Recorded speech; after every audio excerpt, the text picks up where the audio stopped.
Selama antum membuka pintu komunikasi, ya akan terbuka semuanya itu. Kalau dia adalah wanita yang tidak baik, pasti akan penuh dengan godaan. Targetnya memang adalah berzina, gitu kan? Kalau dia wanita baik, maka juga bisa saja dia tergoda oleh syaitan untuk menggoda kita. Bisa saja terjadi. Karena syaitan suka menunggangi manusia ya. Tadi baru siang saya bahas sebuah hadis dalam kitab Riyadhus Shalihin tentang adanya penyampaian Hudzaifah radhiyallahu anhu. Beliau mengatakan, kami setiap kali makan bersama Nabi SAW sebagai adab dan tata krama, kami tidak pernah mendahulukan tangan kami ke makanan sampai Nabi menjamai terlebih dahulu. Sebagai adab. Kalau Nabi sudah jama baru kemudian kami jama. Satu waktu kami ada dalam satu majlis hidangan makanan dan kami menunggu Nabi SAW memulainya. Tiba-tiba ada seorang anak perempuan kecil datang dan langsung mau memegang makanan. Lalu Nabi SAW tahan tangannya.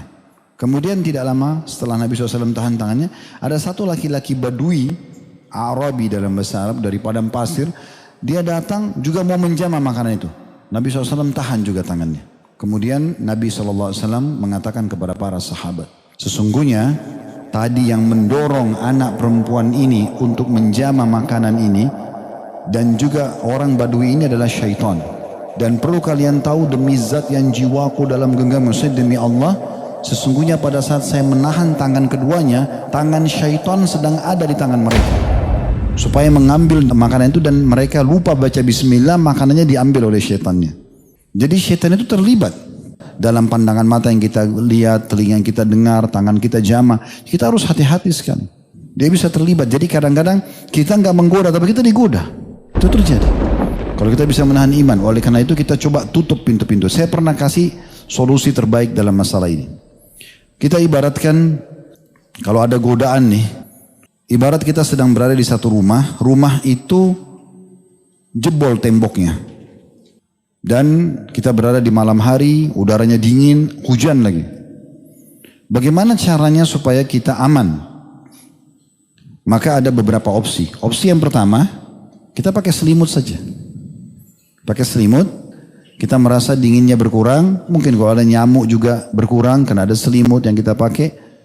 Tetapi permasalahannya di saat kita sudah nyenyak tidur ya, atau terlalaikan, bisa saja selimut itu terbuka dan kita kena udara dingin dan digigit oleh nyamuk. Ini opsi yang pertama. Nah ini ibaratnya orang yang cuma, ya udah nggak apa-apa deh, tetap komunikasi, tapi ya nanti saya tahan diri. Nah seperti itu. Tapi satu waktu dia bisa terjerumus. Atau opsi yang kedua yang paling kuat ini, yang paling bagus. Udah, tembok itu, buat tembok di dinding yang jebol itu, pasang batu bata, semen, tutup. Selesai. Kalau itu ditutup, sumbernya ditutup, maka biar kita tidur tidak pakai selimut, aman saja. Permasalahannya kita masih selalu buka sumbernya. Tutup sumbernya itu. Dan tidak ada ruginya kalau kita tutup sumber itu. Kalau ada yang mengajak kita bermaksiat, kita bisa bahasakan. Kalau Allah subhanahu wa ta'ala mudahkan, lebih baik kita lakukan nanti pada saat sudah halal. Ya kan? Kita menikah misalnya, ajak saja seperti poin itu. Daripada harus melakukan dalam hal yang haram. Gitu kan? Atau kalau kita tahu diri kita tidak bisa menahan, kita tutup saja. Diblokir misalnya, udah tidak ada komunikasi. Maka itu insya Allah akan jauh lebih aman.